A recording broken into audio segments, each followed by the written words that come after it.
Welcome to this edition of the Million Dollar Mastermind podcast. This is where we pick the brains of high achievers from all walks of life and get their hard-earned, real-world insights on winning. I'm your host, Larry Weidel.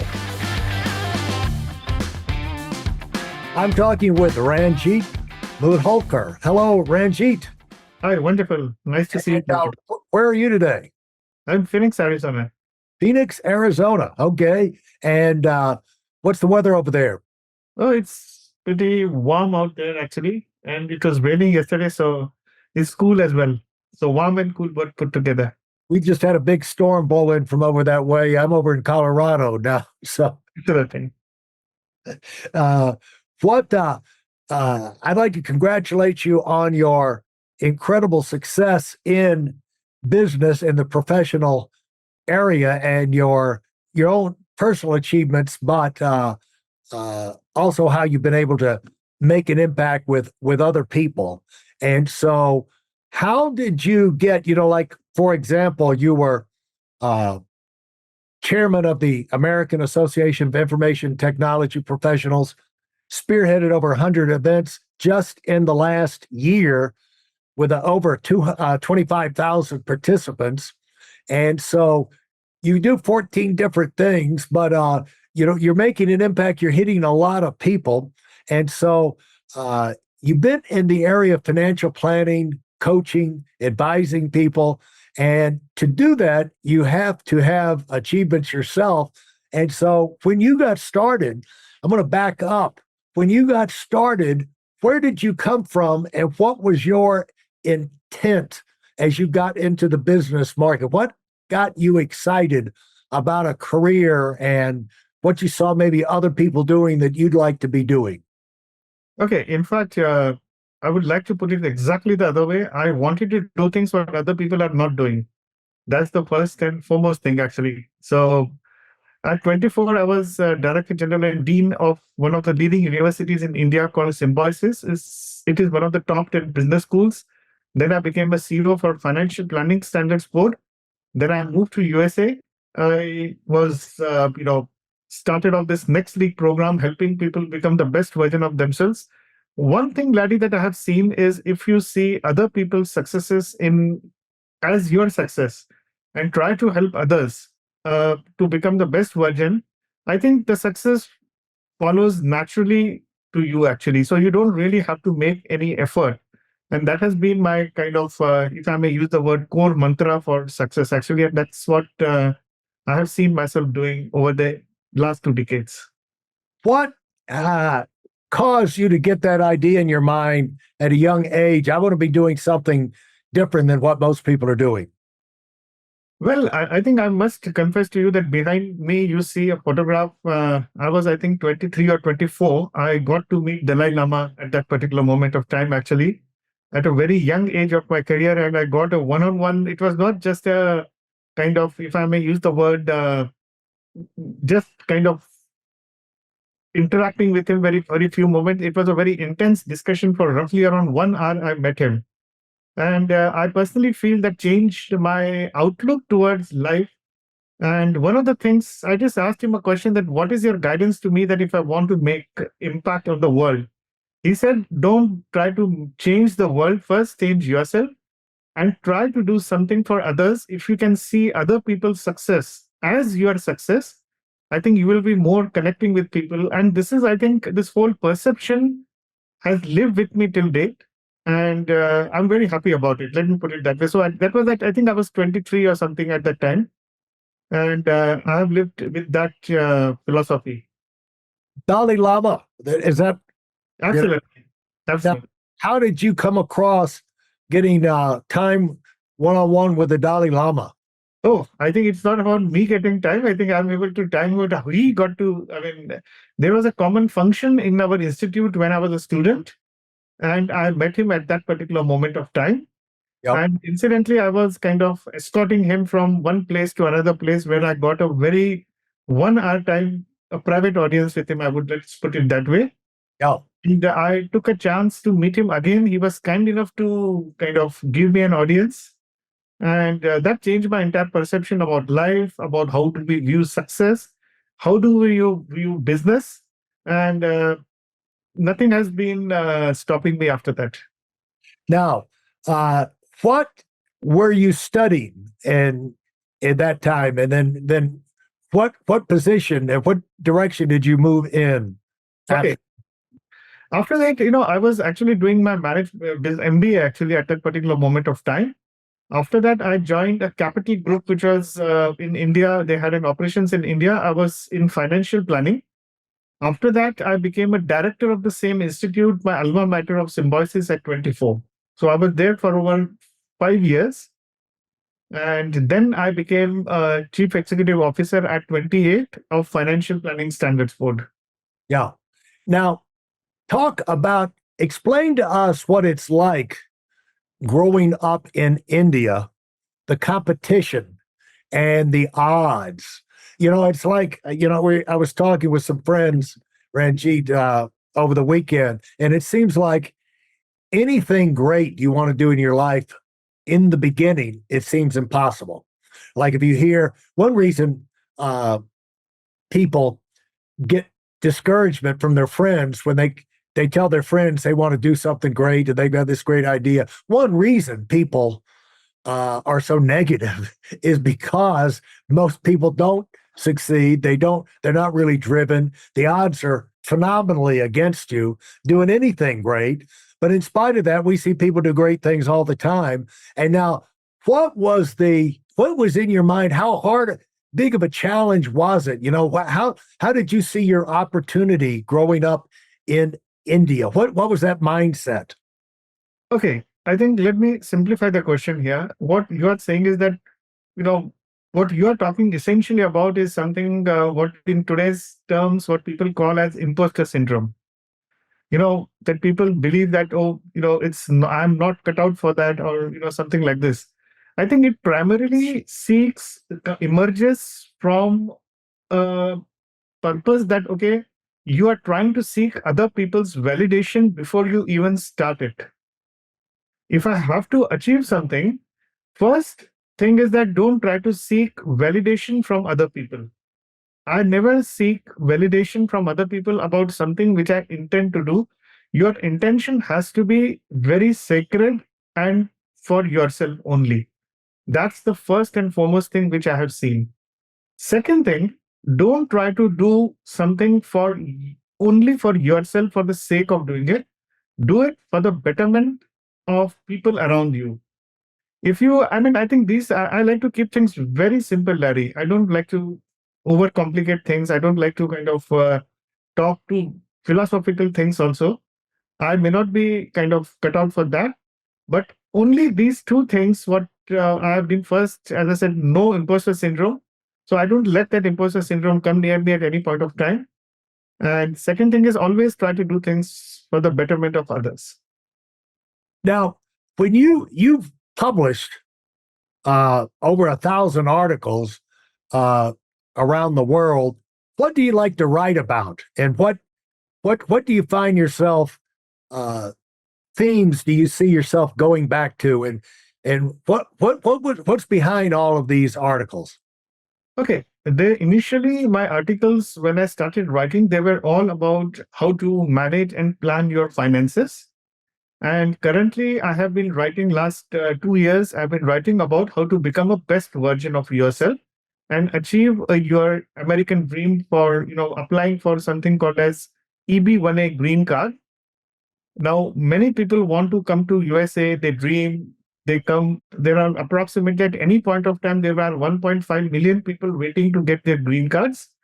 Now, for getting a green card, you need a job, a lottery, or a sponsorship, or $1 million investments. Ah, Now, what happens is there is a particular type of green card which is called as Einstein visa. Now, the law says that you need to be a Nobel laureate, you need to be an Oscar awardee, or you need to be an Olympian medalist for that. ah, Now, everybody in every field, now, for example, if Larry wants EB1A green card, there is no Olympic for that in your as a podcaster. So, right.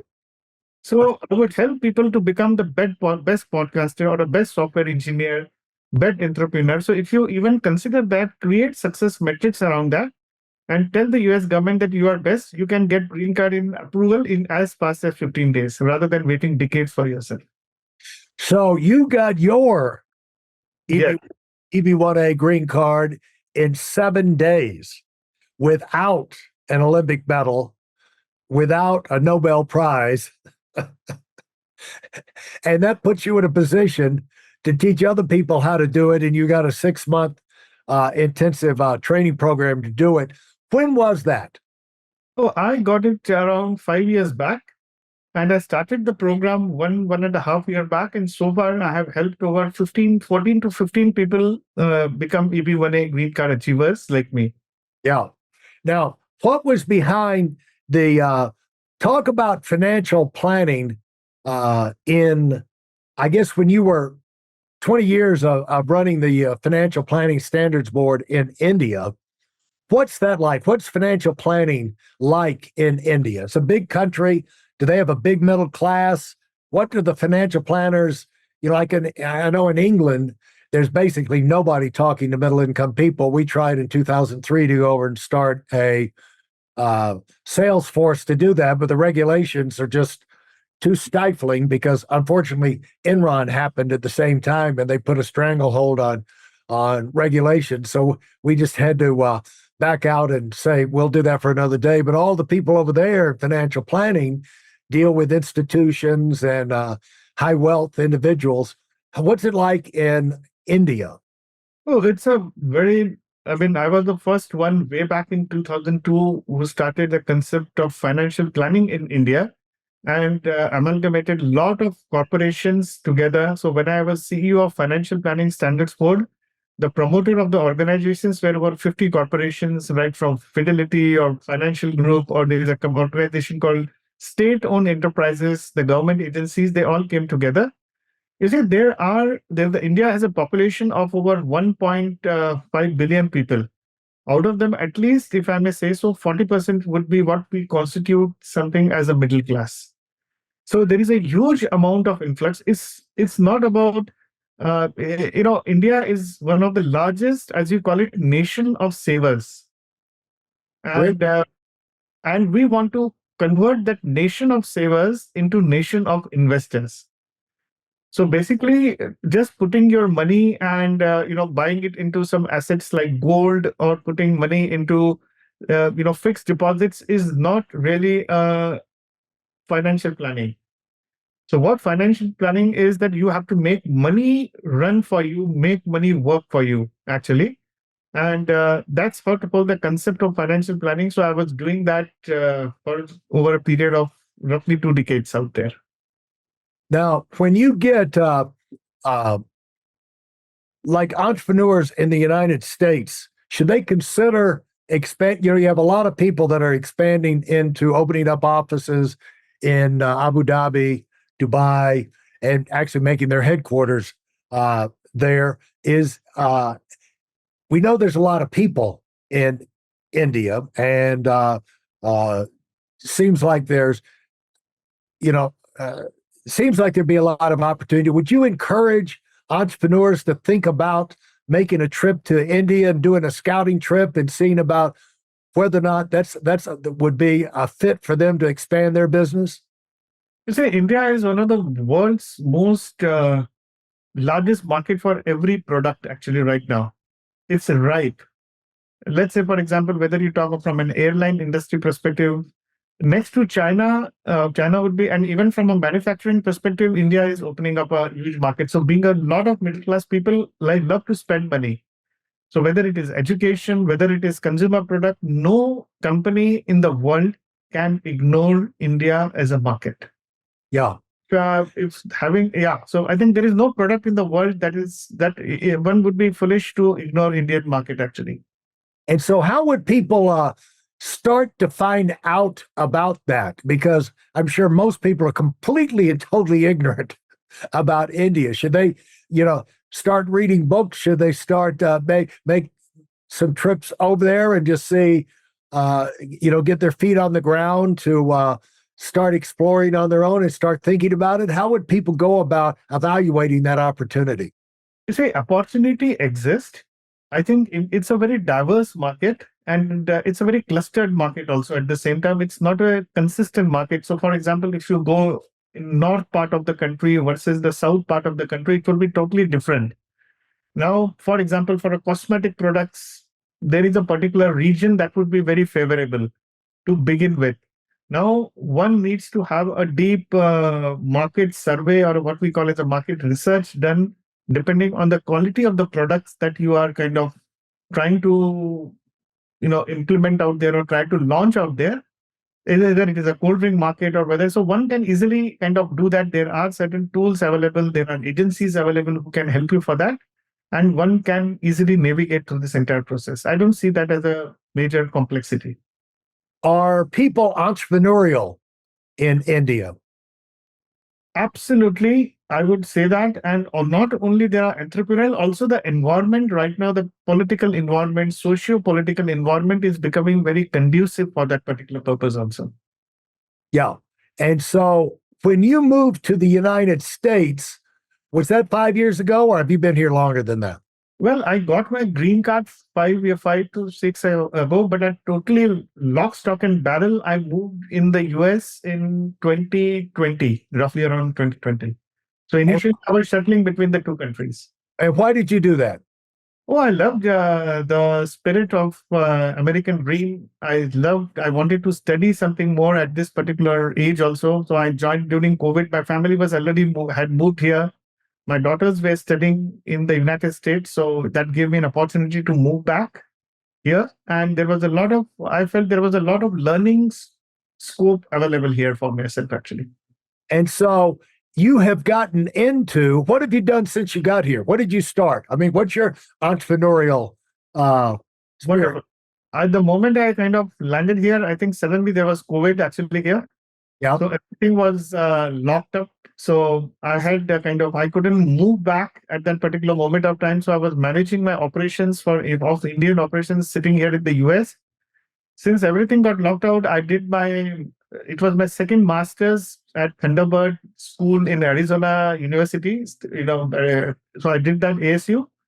That was my first thing what I did. And after that, as a lot of people started approaching me saying that, well, they are trying for EB1A green card and can you help people? So I started a coaching program, which is called Next League Program. And since then, there has been no looking back, actually.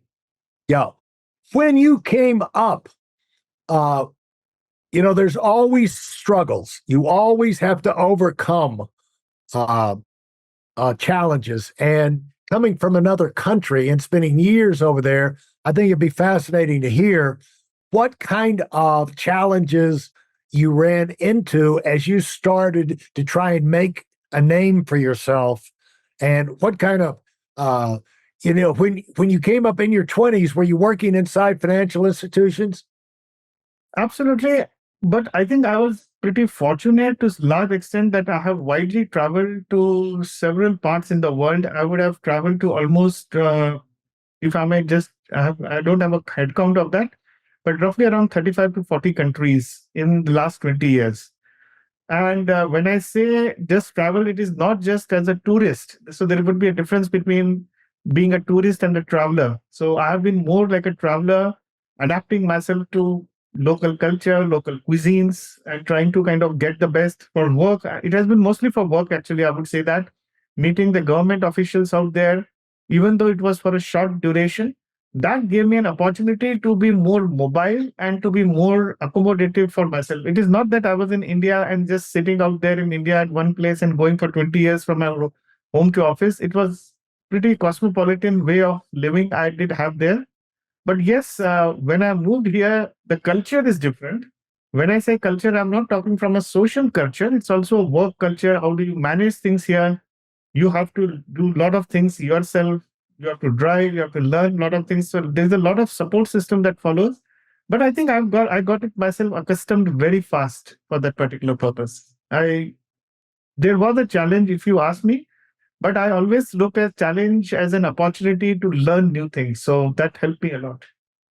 But now everybody is not getting, as you're coming up the ladder, at your stage, you've got all the credentials, you've written articles, books, you put on major events, and you've run financial institutions for 20 years, so you have people who know you who got into the industry through your supervision, and so you've got contacts everywhere. But in the beginning, you don't have that credibility, and you're trying to establish your credibility. What did you do? What did you find out gave you the biggest clout in that industry where people would take you seriously? Because the tendency is people don't take you seriously and dismiss you. It's a very valid question, and let me try to respond to this more on a very granular level. I think to begin with, if you are getting into a new field, because from moving from a financial planning to a coaching business, I think that was a major shift. If you are asking me that question, that okay, fine, how would I make myself as a mark to let people know about my particular expertise, is about simply starting off making yourself available in the world to the world. And for this, you don't really need to kind of reach out to people. In today's online world, if you have internet, if you have a computer, you have a LinkedIn account, you can create a website. You just start doing things every day better and more. So I would have started, if I look back, just one and a half year back when I started the Next League program, and today we have over 15 achievers from the program who have become EB1A green card holders. I would just say that I started off with a website, putting myself a blogs, post. Today, my articles are featuring in Forbes, and a lot other New York Times and a lot other things which are out there. It is just I'm talking to you, I'm getting an opportunity to meet you. You have reached out to me. It is just that doing certain things to create more outreach, whatever is possible in whatever way it is possible. If somebody wants to become a businessman, wants to sell his products, wants to be an entrepreneur, wants to become an IT expert, software expert, I think it's just that you have to start somewhere rather than analyzing or over-analyzing something and trying to make a plan out of it. Plans never work. I've seen it. Actions work. For those of you who are sick and tired of fooling around and are dead serious about wanting to move up fast, I've got something especially for you. I've combined the best insights from over 40 years in business and making $70 million in income and compressed them into a free webinar. That's right, it's a free resource. If you want to find out exactly what the concepts are that I use in coaching million-dollar earners, register now at weidelonwinning.com. You'll discover the 5-part framework used by so many to reach their financial, personal, and professional goals. You can find that link in this episode's show notes.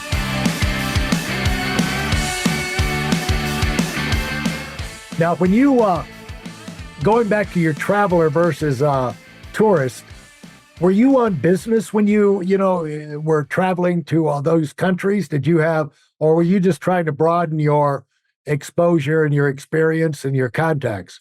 No, it was 90% of my travel was more as a traveler. As a business, for business purposes. Say, for example, even if I would have traveled to Germany or UK, I would have gone to France, but it would have always been more initially, I would say, has always been for a purpose of my business travel. Financial Planning Standards Board, the organization where I was working for, has its affiliations with over 25 different countries. So I would definitely, we would have had meetings all around the globe for various purposes, meeting regulators, understanding the financial planning practices, the world's best practices out there. But having said this, at the same time, even if I would visit some country as a tourist or on a holiday, I would always try to, kind of take out 1 or 2 days outside my personal schedule to meet the government officials and try to leverage my contacts to learn something good, which would be good for myself. For example, if I would go to even country like Hong Kong, there is an affiliation of financial planning. So what are the best practices out there? I would be happy to go there. I had been to vacation to UAE also as well, actually Dubai. So they're also in Dubai and Abu Dhabi. They have financial center actually, DFC. So I would happy to meet the officials out there, even if I'm on a personal visit. So I have always tried to leverage an opportunity to kind of understand the complexities in whatever job that I have been doing actually. So let's put it that way. Well, when did you get excited? I mean, you probably were inspired to greatness early on by your meeting with the Dalai Lama. Just that experience probably affected you in ways you were not even beyond what he told you. But, what you aspired for yourself, because you've certainly moved to the top of pretty much everything you've gotten involved in. Where did that drive come from, do you think? And what do you think has made you to stand out and to move to the top in all of these different arenas where people want to follow you? They want you to speak at their event. They want you to write articles, like you say, how many books you've written the forward for in financial services and things like that. What causes what have you done that's made you stand out and moved up to the top where people really value your endorsement and your comments and your encouragement? Larry, there is no secret to this, but let me give you a lead here actually. Yeah. It's not only Dalai Lama, but a lot other great people I have been fortunate to meet and interact with. So even I would meet somebody for a very brief period of time, I would like to learn something from them, how I could be better. Like, for example, when I was pretty young, when I met Dalai Lama to kind of get a direction of my life. Once I got an opportunity to meet a former US president. You can see a photograph out there again with George Bush actually there. And at that time, I was CEO of Financial Planning Standards Board. And he, having come from a position of a great authority, being great learning of having run a country like the United States for over, 2 terms. When I got a time to shake hand with him, my question to him was that I'm running so and so organization called Financial Planning Standards Board, where we try to help middle class and to kind of help wealth creation for people. What is your advice to me, actually? So that was my question to him. He did kind of, ponder over, and instantly he could give a response to me in terms of how I could reach out to regulations, try to meet different government agencies, even outside India, learn from them, and bring it back to your government. Now, I have always been kind of in a mode of learning, and there is a switch. I think mentally you need to keep yourself on to learn from, to be receptive to ideas and to receive new concepts actually from people. And I have constantly been doing that. I think we briefly interacted today. I'm happy to learn a lot of things from you in how I could serve people better. It's not about you here in this world. It is about others whom you serve. If I look from that perspective, and how can I help my students? How can I help to help you achieve your goals? I have always been in that mode of learning, and that has helped me a lot, always consistently throughout my career. Well, you've met a lot of high achievers, government heads, people that excel, and again, around the world. What stands out? What traits stand out to you that maybe was surprising?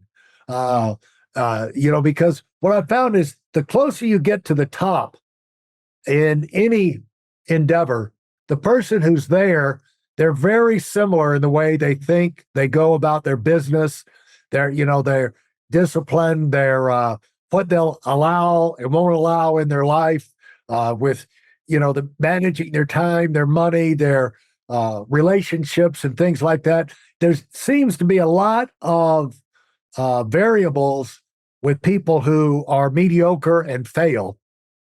They fail and they're mediocre in a lot of different ways, but the people who excel have, a lot of similarities. And what did you notice about that as you, over the years, being in a position of authority and where you could get into these environments and talk to people one-on-one and get to know them? I like this question very much, actually. And I want to confess one thing to you, Larry. Excellence and mediocrity are not traits, they are attitudes. Yeah. That's the first thing which I want to tell you. And nobody is born genius. I mean, of course, there are some born genius, but nobody is born. It's your work. I have a very, I love to make a statement here, Larry, that, and I will answer your questions accordingly. That, people come to me and say, oh, this EB1A green card is for celebrities, Nobel laureate, and Olympians. Uh, well, I'm not an Olympian, I'm not a celebrity. So do you think I am qualified for this particular EB1A green card? And my response to everybody has been that, well, you don't have to be a celebrity, but your work has to be celebrated. Yeah. Right. Yeah. Okay, now that's the first thing. Now, having said this, if you're talking about a personality trait about all the individuals whom I would have met and great achievers, super excellent, extraordinary in their own rights, whether it was Dalai Lama, whether it was Bush, whether it's a person like Ratan Tata, I would have got an opportunity to meet a former president of India, Dr. APJ Abdul Kalam, and many others. I think one of the common traits is, and I'm going very granular here, is that they are, number one, they are very good listeners. And when I say listen, it's not about only hearing, okay, Larry is talking, I'm listening. I'm not talking from that perspective. So, for example, if I would have spent an hour with Dalai Lama or even 15 minutes with Mr. George Bush. I can promise you, Larry, one thing, that their complete 15 minutes was devoted totally to me at that particular moment of time. So their knowledge, their wisdom, their years, hundreds of hours of efforts were convergent towards me. I had their all ears for me actually when I was when I was talking to them. And I could see that in their eyes. I could see that focus and incisiveness in their eyes. And I think it's only one quality, I would say, that at the end of the day, I'm not talking about, because I don't know them personally, I would not, kind of interact with them on a one-on-one level, but it's more from a professional setting. So whatever little I understood from that and I could grasp, that all of them are very good listeners. So when I say listeners, what I mean by that, I've tried to explain. It's a convergence of their total experience being completely with you for that moment of time. And then to offer an input back to the person based on that convergence, which is a great quality. And I personally feel that even if we try to imbibe 1% of that into our habits, so even if you are talking to me, I'm talking to you, we are listening to each other, what is it that you are trying to say? I'm trying to understand and give mutually each other to the world. And I'm sure these guys would be meeting thousands and thousands of people over a period. And if they are able to focus and converge their energies for each and every interaction, what they are doing at that particular moment of time.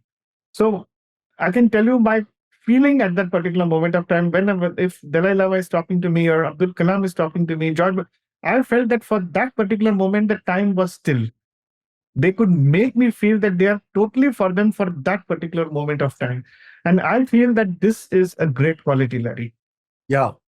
And as you've dealt with a lot of CEOs of companies, I guess it's become obvious to you that the quality and energy level and attitude of the person at the top infects the whole company. And it's very infectious, I would say that, in that sense, what you are trying to say. It is not only, kind of superficially it's doing that. If you are focused like this, you produce a certain kind of a vibration. And when you are vibrating at that level of energy, it percolates down everywhere around. Yeah. And I don't know if you follow American football, but we have a celebrity out of that world called Tim Tebow. And they always used to ask him why he was so positive.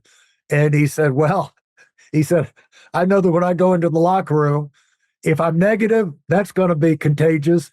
Or if I'm positive, that's going to be contagious. The team's going to be a whole lot better off if I go in positive and spread the positive vibe than the negativity. And that's no more true than in a corporation or a business or even, in a country.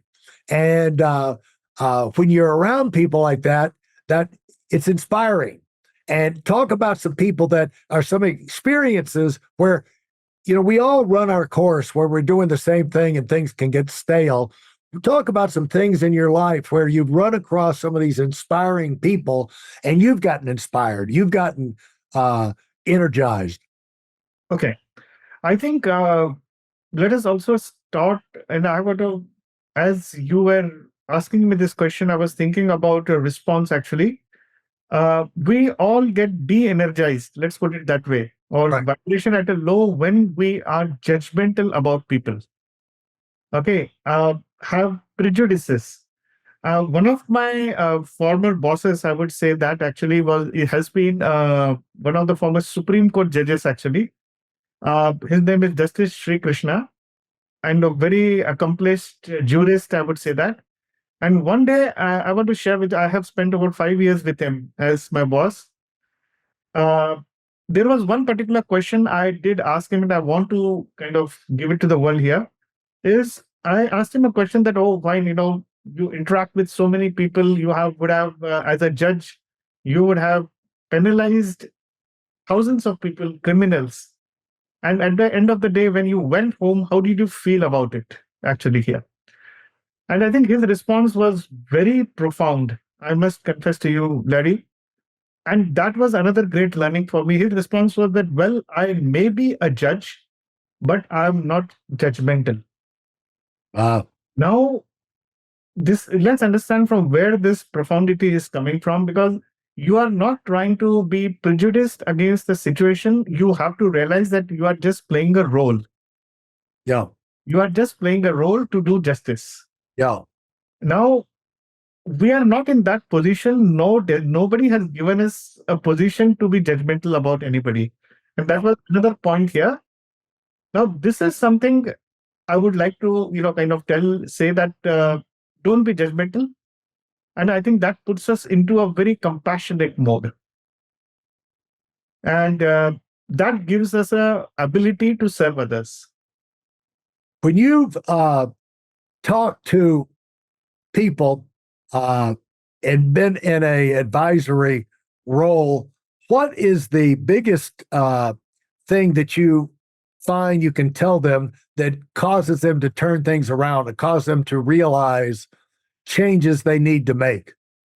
I think people love to hear stories, success stories which resonates with them depending on their culture, depending on their own way they have kind of evolved themselves as a profession. I think another aspect is that how to break myths. You need to have an art of doing that successfully as a leader. Right. Because everybody have their own misconceptions they come along with, which is, I feel, is a baggage. So if you are able to help people to unload their baggages, I think you are doing a great service to them. Actually, you don't know great people or people you don't really, if you want to help people to become the best version of themselves, you don't need to kind of, teach them something. I think if you're able to unload them, help them unload their baggages of preconceptions and prejudices, I think 50% of the job is already done. And that's what I try to do. Then second is to motivate them and try to offer them some kind of a success stories which would resonate with them. Yeah. And it works as a magic, Larry. Now, let's shift gears and talk about you personally. Did you bring a family with you when you came to the United States? Did you have family in Phoenix or friends or network? What kind of a network of friends and family have you established here?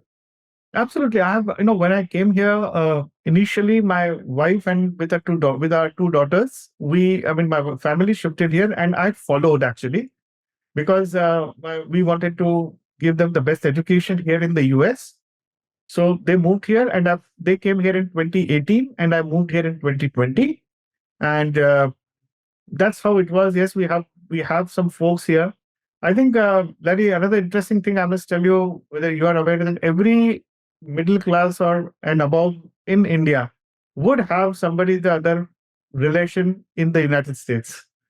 Yeah. So we all have. If you pick up any random guy from the street in the US, in India, they would have some relative or some folk who are cousin or second cousin or best friend's cousin known for them in India.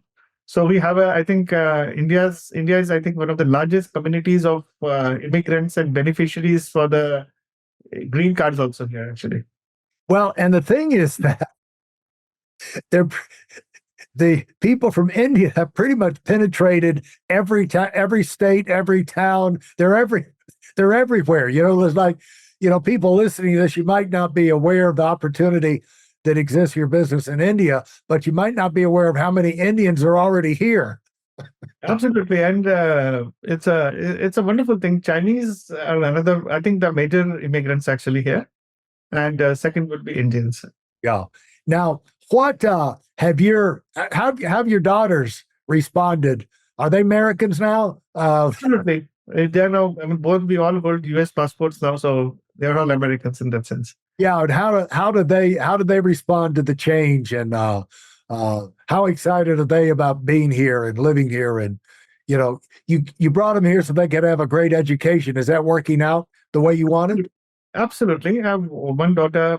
She's 22, doing biomedical engineering, and the younger one is in high school. So I think they are getting the best of the worlds.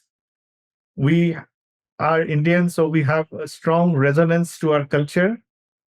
So getting the best of both the worlds is something I'm ideal for every parent, actually. Yeah. Now, are you excited? Do you have right now just excited about getting your business going and doing things in the United States? Or do you have in the back of your mind some places in the world that you would love to go back and do some things, or maybe expand your business or get involved in business opportunities in different countries around the world? Because it's exciting to be in these emerging nations, in emerging economies. And growth is intoxicating wherever it comes from. And if you've got ties and opportunities in other countries, sometimes they can pull your attention and time over there. Do you find that any of that happening right now, to where you're trying to pick and choose where am I going to put my time? Barry, let me tell you about myself. In my entire professional career, I have had only 3 jobs over the past 22 years. The first was when I was the director of Symbiosis Institute, which was a business school, one of the best business school in the world, I would say that. The second was Financial Planning Standards Board, where I've spent 2 decades, and last 2 years I've been trying to do this coaching. Every time I did any job, I felt and I believed that that job was specifically made for me, and my life, I made that as my life's mission at that particular moment of time, unless and until I outgrow that. Yeah. So when I feel that that particular profile or the job cannot give me anything more than what I am doing, I will move to the next level. At this moment, I think there is a lot of work for me to do.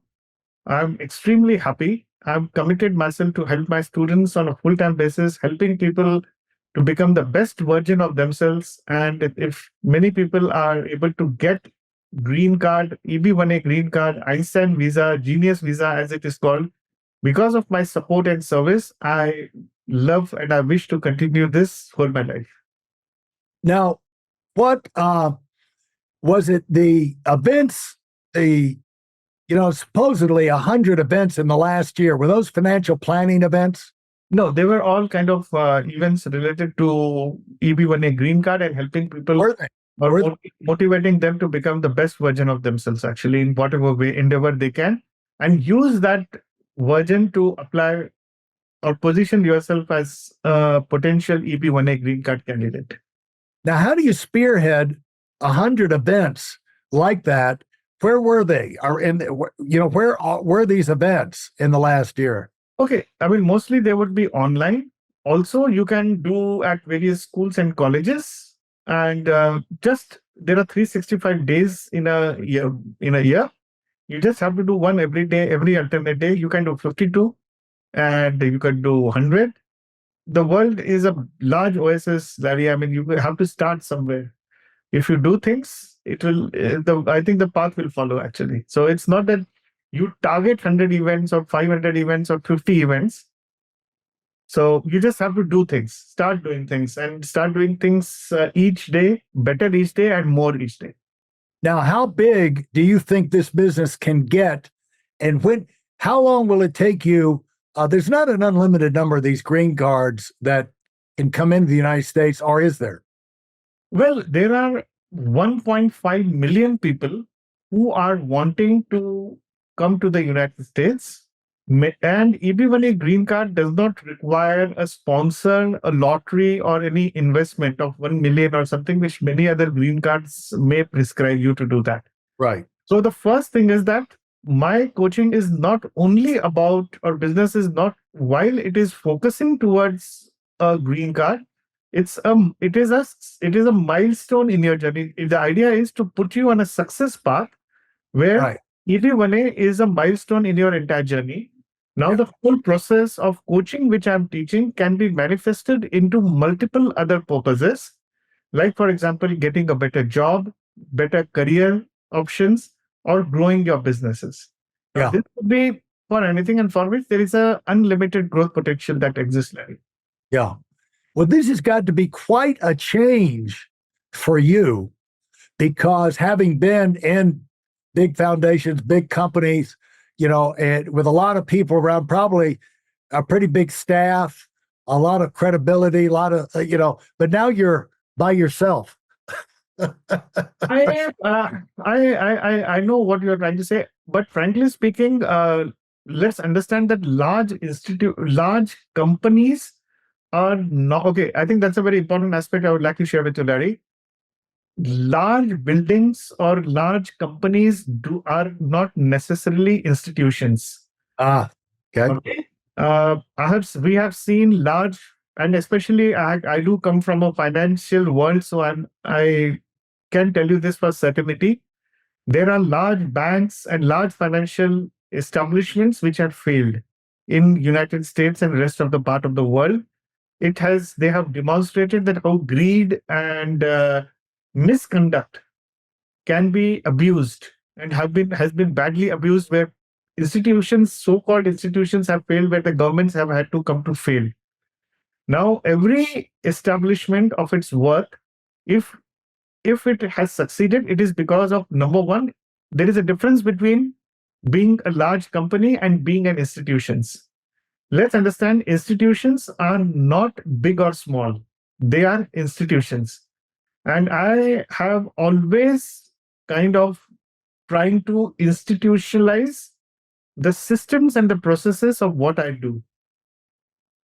I have helped, kind of small companies, if you may call them small, becoming large institutions. Because institutions is the fundamental difference between a company or any company or institution is that the DNA is very strong. The institutions operate at a core values, while companies need not. And so how do you help that process occur? Oh, the first thing is that, in whatever work that you do, is that, I mean, from a business standpoint, I would say that one needs to institutionalize the processes what you are doing.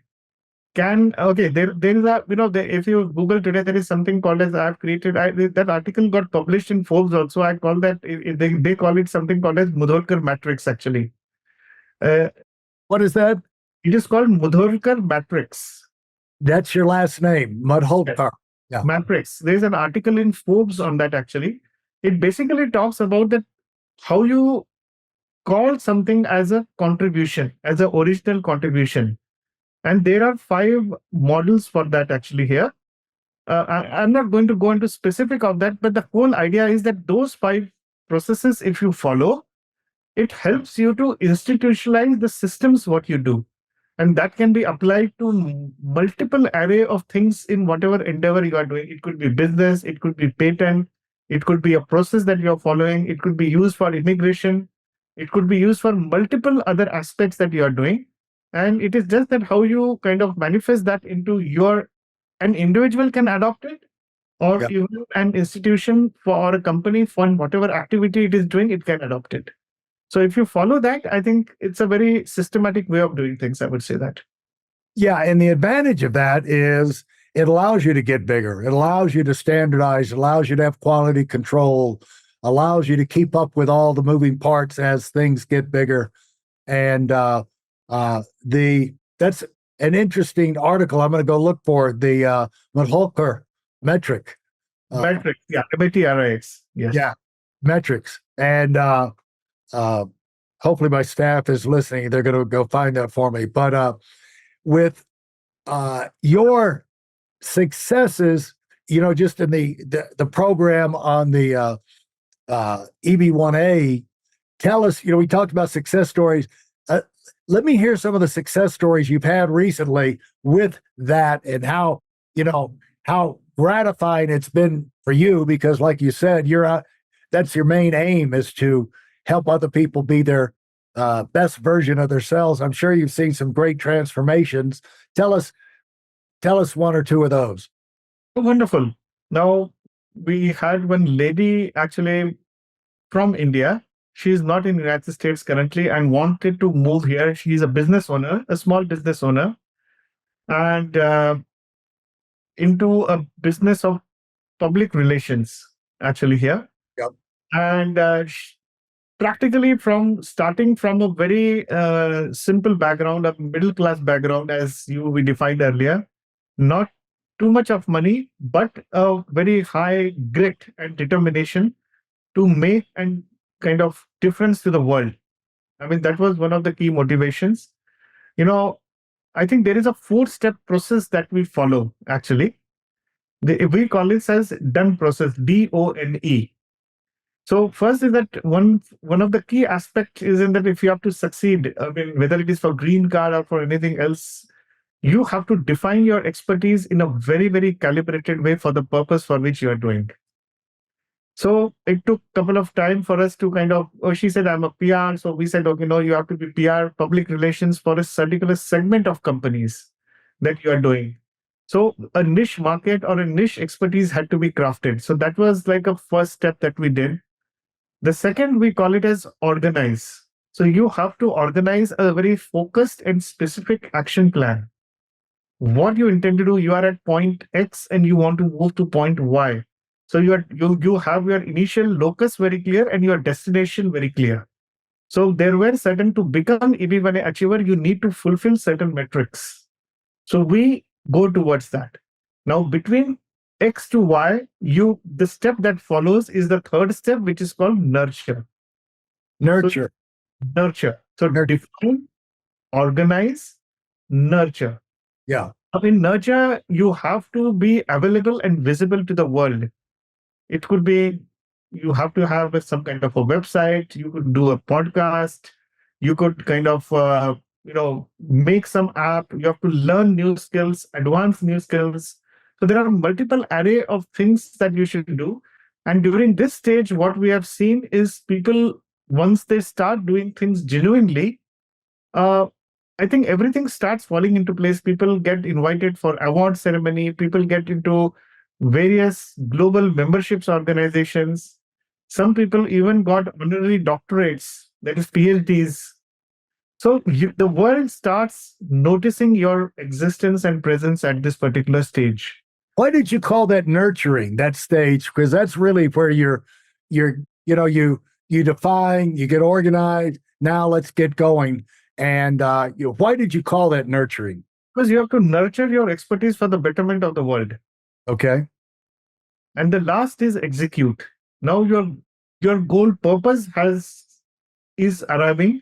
You need to, so if you're, let's say, if you're applying, then you need to kind of start working with an attorney or kind of understanding the jurisprudence of EB1A.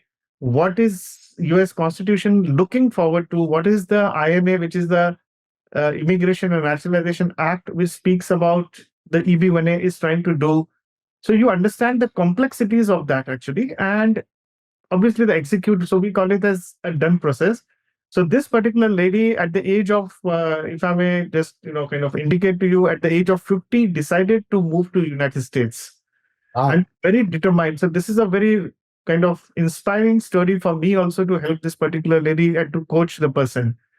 We have had another person who is just, if I may say, 28-year-old, uh, recently married, in fact, lost a job also actually, and had only 2 months to remain in the USA, but had a lot of, passion in the eyes and the actions. An artificial intelligence expert. The person did a lot of efforts during the 4-month journey with us actually. One of my favorite students, I would say that, because the had was putting in almost 15 hours on a daily basis, was putting in a lot of efforts in terms of learning new things about artificial intelligence and how that can be presented to the world, got some awards, got some prestigious membership. The whole process of done was followed. And Larry, I must tell you one more thing at this stage. In every job, in every activity, while I did get an opportunity to meet and interact with the best people in the world, celebrities as we call them, in this particular job of coaching, which I'm seeing, I'm interacting with people who are at the pinnacle of their careers, who want to make the difference in the world and, kind of impact the world by virtue of their commitment and fulfill their American dream. And I see myself as really at a very fortunate level to be able to help them out for this position, what they're doing. And there are several other stories like this. I can keep on talking about them. But yes, since you gave me a chance to speak about two of them, I think I would say that these are the best stories I have at the moment. well, you know what we've done, Ranjeet? We have figured out what one of your next projects going to be. Okay. You're going to be writing a book on the Mudholkar metrics. Wonderful. And inside that book, we've already started things that are going to be in there. You're going to have the done press step, 4-step thing. That's going to be part of it. You've already had the 5 models. That's part of the metrics. The book is taking shape just while we're talking. Wonderful. This is part of you nurturing, getting out there where you can help the world, and it's I can see it happening now. I can't wait to get my copy. And there's this, writing is something I always encourage people to do it in their own way. Yeah. With modern AI tools being available, don't try shortcuts. I would always say that actually.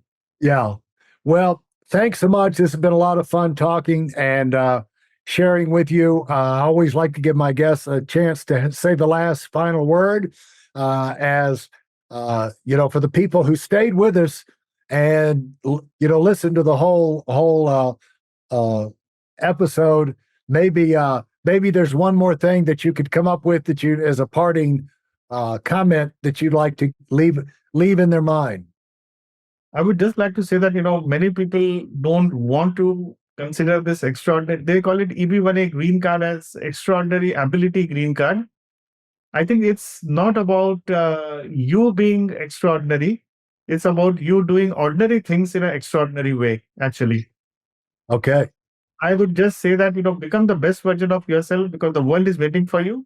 And at least, there are as I said, there are 1.5 million people waiting in the queue where the green cards, especially for Indians, the wait period would be at least, if I do a back of the envelope calculation, it would be roughly around 40 years, if not more, to get green card. And this can manifest, this EB1A can help you to manifest the green card in as quickly as, if not few months, at least 1 or 2 years possibly. So definitely do give it a try. And people can find you through your website or through LinkedIn and things like that. We have my LinkedIn profile available here, Ranjeet Mudholkar. Yep. And we have a website, nextleapprogram.com. Fantastic. Well, The name of it is the EB1A Transformational Coaching Program. And so looking forward to seeing some of the success stories that come from that, Ranjeet. And I appreciate you taking the time to share with us. And I want to turn you loose to go enjoy that Arizona weather out there. Absolutely wonderful. It's getting sunny out here. I can see that right now, sitting from my window. And thank you very much, Larry, for the opportunity. All right. Thank you. Thank you. Thanks for listening to the Million Dollar Mastermind. If you felt there were any valuable takeaways from this episode, please take a minute and leave us a 5-star review. Your feedback is important and really helps us get the word out to a wider audience. Remember, we have a valuable webinar that is absolutely free. Register for it right now at weidelonwinning.com. Thanks for listening.